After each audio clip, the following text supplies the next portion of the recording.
Cyril Gahn viciously poked Tom Aspinall's eyes into his head, gouged his eyes. And the narrative is that Tom Aspinall's a quitter, and that Tom Aspinall's this, and that Tom Aspinall is at fault for all of this. Even though the cheater, Cyril Gahn, was one who gouged his eyes out, quite literally posted with his hands, dug his fingers in, and then applied pressure to the eyeballs and the eye socket. And the fight was called off and ruled a no contest. And in today's video, we'll be discussing what the UFC should do. The UFC should do this after the disaster at UFC 321. Let's go ahead and get right into it. Now, we all know Tom Aspinall and Cyril Gahn will be rebooked. Now, we all know this is going to happen, but how should they do it? How should they approach it? Now, I know a lot of people are screaming that this should be rebooked immediately, and I was one of those people. I was like, throw it as the main event of UFC 323 at the end of the year. But in all realistic possibilities, the UFC will most likely save this for the Paramount deal. And now this is a benefit, because in that chance, that situation, and what should happen now, is that this fight will take place in London, most likely in March, when the UFC usually goes to London. I don't know if they were planning a pay-per-view or a fight night, but now, for sure, they should be planning a heavyweight title fight between Tom Aspinall and Cyril Gahn. Two European guys, a Brit himself, Tom Aspinall, that's a horrible accent, against Cyril Gahn, a Frenchman. Battle of Europe in London. After all this, after this fiasco, after Cyril Gahn blatantly cheats, after everybody's hating on Tom Aspinall, after Jon Jones' insane tweets will probably get leading up to this fight, and probably here in like another week, he always does these weird, sporadic, he's probably on drugs of some kind, tweets about stuff like this, but this plays. Not only does this make the fight way more hype and way more fun, with it being in London, the home country, England, whatever, of Tom Aspinall, Cyril Gahn, a Frenchman. What makes this more interesting is that this plays into future planning for Tom Aspinall, because in the rematch, he will start Cyril Gahn within 2 minutes. You watch. It's going to happen. This leads in to the UFC at the White House. March, April, May, June, July. That's 4 months. It may be at the end of June. So 3 months. And Tom Aspinall is going to start him fast. And Tom Aspinall wants to be active. You know what that gives us? Tom Aspinall versus Alex Pereira at the White House. So maybe, I had a hair in my mouth somehow. Maybe this isn't the worst thing that ever happened. Was it a brutal ending to a main event of a very mid pay-per-view? Absolutely. Was it devastating for me? Absolutely. But does it mean Tom Aspinall and Cyril Gahn are going to fight in London in March on Paramount? And then Tom Aspinall will defend his heavyweight title against Alex Pereira at the UFC on the White House lawn? That is what it means, guys. Sorry to break the news. Sorry to be the first to report on this, but this is exactly what is going to happen. This is exactly what's going to happen. Mark my words. And if not, Alex Pereira, maybe even Jon Jones. Even though I would honestly rather it be Pereira at this point. But if I get to watch Tom Aspinall absolutely steamroll Jon Jones, I'll be pretty happy with that as well. It'll suck it's at the White House and it'll be Britain versus America. But I'd rather root for a British man who does not beat his wife in front of his children. I don't know about y'all, but that's where my morality goes and my nationalism. Tom, can you imagine Tom Aspinall beating Jon Jones in front of Israel's favorite president, Donald Trump? I mean, wouldn't that be crazy, huh? Oh my gosh. But I think this is what happens. I really do. Even if Tom doesn't end up fighting at the White House, it would suck to wait longer for this rematch. But it would be sick if it was in London, man, or just anywhere in the UK, England, however that place of Europe works. The governments get confusing in that peninsula, or it's not a peninsula, or it's an island, right? Yeah, it's an island. The UK. I don't know, but this could not have been the worst thing on the planet, and that's the attitude I'm going to keep. Stay positive. Because I want good things to happen in the sport, because very many good things were happening until this, and this makes me very nervous about the Islam JDM fight. But let's go ahead, move on to matching up some of our winners and some of our losers from this freaking UFC card. I don't know why I was too focused on moving the camera. Who should Umar take on next? Dude, Song Yadong. And tell me this ain't a sick fight. Tell me Umar Nurmagomedov and Song Yadong is not a sick fight. Song Yadong is a very good bantamweight, coming off a win over Henry Cejudo. Showed very good grappling chops, especially defensive-wise. Defensive grappling. I think this would be a very interesting fight. Song Yadong cracks. He has a high level of power for the bantamweight division. He's quicker than Bautista was. And if he can implement some of those same defensive scrambling techniques that Mario Bautista did against Umar, I think Song Yadong puts up another this is a high-level matchup. And I don't think you do Umar versus Merab immediately next if Merab beats Yan. If Yan somehow wins, you probably run the trilogy with Merab. But if for some reason you didn't do that, I would be interested in Yan and Umar for sure. Or maybe if Umar, which most likely he sets out so long, maybe you do Umar and Yan coming off Yan losing to Merab. I don't know. But in an ideal world, my world, where I run the UFC, we are making this fight pretty soon.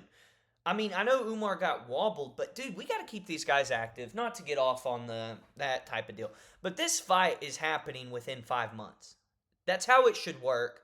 I don't know why these Dagestanis get away with sitting out for so long. Nevertheless, though, this is a good fight. It's an interesting fight. I would still take Umar. I think a lot of the reasons he beat Mario, hand speed, grappling offense, I think he would do most of the same stuff to Song Yadong, but I think Song would have more success on the feet. I think he'd be more confident. He's seen higher level of competition compared to Mario Bautista, so I think he'd be more confident in the stand-up.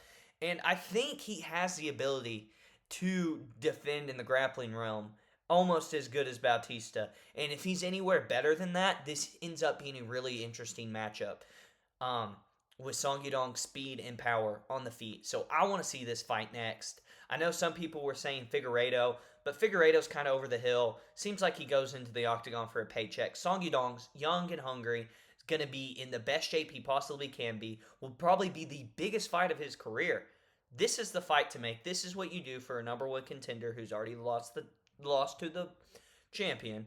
You put him up against the best of the best, the next in line, to show that they can still keep their spot and to give a chance to a young, hungry guy like Yadong to get a title shot. This is what I want to see next, and I think it'd be a really good fight. Moving on, Mario Bautista, coming off a valiant effort, a loss, though, to Umar Nurmagomedov. Who should he fight next? I like Marlon Vera. This fight was supposed to happen.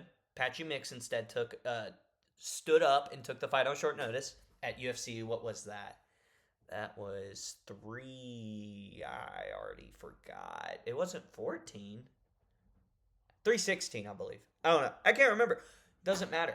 But Marlon, coming off a close loss, I honestly think he won that fight to Zahabi. Still looks pretty good. Maybe not as good as he once was. I was thinking maybe Bautista Zahabi, but we need to build up guys for Merab, you know, because he's going to be there a while probably as champ. So you probably don't want them two fighting yet. Cheeto coming off a close loss to him. Bautista, 9 in the rankings, I believe, 9 or 10. Cheeto's either one spot above him. I think it's one spot above him. Both guys coming off a loss. I think this is a good fight for both guys. Because if Cheeto beats a guy like Bautista, that still shows that he got it. But in the most likely scenario, and what I would think would happen, is Bautista beats Marlon Vera. And I think that's good for Bautista coming off a loss against Umar. Fighting a lower level guy than Umar. Proven veteran, though. Not an easy out at all. You go out and beat him. And then you attack that top 5 area, and you get 1 or 2 wins there. Then you get your title shot. And also with how the top 5 is at bantamweight, I think Corey and Sean should happen. Yan and Marab are about to fight. Yadong. Wait, what did I just say? I think I just said something stupid. Marab and Yan are about to fight. Sugar Sean and gosh dang, I'm freaking an idiot. Sugar Sean and Corey Sandhagen should fight. That, in my opinion, should be the fight. And then you have Zahabi coming up. Maybe you do him in Figueiredo. I don't know. Maybe you do. Maybe you do Zahabi and Bautista. But I prefer going this route, not having them two fight already, and getting Bautista a possible win or a possible fraud checking. I think he wins this fight, though. And then you build him some confidence, give him time to develop a little more, and then maybe he's ready to challenge Marab at some point and give him a good effort. Or give him a good challenge, I should say. But let me know what y'all think of this. This Bantamweight's hard to matchmake right now. It's a bit of a logjam with Marab just beating everybody. And there hasn't been a whole lot of turnover in a little bit. So, let me know what y'all think. Moving on to Alexander Volkov. Who should he fight next? He should be fighting for the belt. No matter what, he should be fighting for the belt. It could, and I'm not usually one to say this, but poor Volkov and just how heavyweight is right now. If you gotta wait a year, wait a year. Realistically. Wait for the belt, man. No matter if Tom Aspinall fights 2 more times before you get the crack, or whoever. Because, like, if Cyril wins the rematch, you're fighting Cyril. Most likely, right? I mean, unless they immediately do I don't know. Most likely, though, you would for sure fight Cyril. The only way you're waiting for sure a year is if they take really long to rebook this, or in my scenario, Tom has a super fight against, like, Alex Pereira at the White House. So, if I'm Volkov, after getting screwed in that Gone fight, escaping in this Almeida fight, even though he clearly won, wait for the title, dude. There's no point in fighting anybody else. And, like, most likely, Aspinall's the champ still. I mean, I thought maybe, saying, hey, let's run Volkov, Curtis Blades, but Aspinall's already knocked out Curtis Blades. So, I don't know. Weird spot for Drago. Poor guy, but wait for the title. If it's under a year, wait for the title. Might as well. Better payday. You're older. Heavyweight. What are you going to do? Wait for the title. Moving on to Jailton Almeida. The freak himself. Who should he fight next? Whoever fights in the PFL. That's who he should fight next. So, who's in the PFL? Yeah, fight them. Because you are not a fighter. You are not a MMA competitor. You are not a UFC athlete. You do not fight in the sport of MMA. You don't. You cannot stall a fight for almost 11 minutes and win. And I didn't say grapple or wrestle. I said stall. Because that's what he did. He stalled. He did not attempt to hurt, damage, or even win in the judge's eyes. He didn't attempt to fight. Did he have a really good double leg takedown that worked? Yes. Did he fight? Did he compete in the sport of MMA? No, he didn't. He did not. So, cut him. Bye. Go to the PFL. Like, dude, I'm sick of it. Like, or heavy. Who fight Ngannou. Go fight Ngannou. And what? 40K people may watch that on the entire planet. So, go do that. Moving on. Sick of fighters like this, man. Quillian Salakuled. I just realized I forgot Rakic and Mirzakhanov.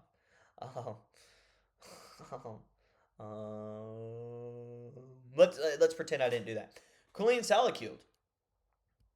Mauricio Huffy. Dude, and I almost didn't even do one for Salakuled because I wanted the preface of this video mainly around the Aspinall Gone stuff. But I did one for Salakuled because the lightweight division, there's not a lot of prospects in the top 15 right now. Huffy is, even though he's coming off the loss to Benoit Saint Denis. We know where most of the guys are at 155 and how good they are, right? And a lot of them are older, over 30. Mauricio Huffy's ranked number 15. This is a sick fight on the feet for sure. Quillian has a really good ground game. This is a good fight for Quillian. to see how good he is on the feet and if he can implement a strong grappling game plan. And if Huffy made some adjustments and has a grappling game that can defend, and striking wise, if he can take out a guy like Salakyul, he's a top 15 guy. But also, Salakyul gets this done. New blood in the top 15. I would slow it down after Huffy, though. And, like, say they book this fight on the Sydney pay-per-view in February. Salakyul goes out and gets a finish against Huffy. I'm matching him up with that 14 to 11 range, or maybe even someone right under him. Maybe if it's a decent name, if you can come up with something like that. But I'm not rushing him because he's still 25. He's young, but I do think he deserves a chance to prove he's a top 15 guy, and especially with the state of the top 15 at lightweight right now. I think you give the guy a chance. He passes the eye test. So, and Huffy's already been fraud checked. What does suck about this though, if Huffy beats Salakyul loses like all the steam because everyone's in like, oh, Huffy got smashed by Benoit. So, and that's it for the video. Rakic, move up to heavyweight, dude. Mirzakhanov, Khalil Roundtree. That's a really fun fight. I should have talked about that more. Khalil and Mirzakhanov. Dude, two of the fastest, if not the fastest, light heavyweights. Same build, shorter, stocky. I think the striking exchanges would be really interesting to see, and how Mirzakhanov would defend the leg kicks. So, there's that. But guys, let me know what y'all think of the matchups that I presented and my plan for Tom Aspinall and Ciryl Gane's rebooking. Please like this video. Please subscribe to the channel. And comment what y'all think about the matchups.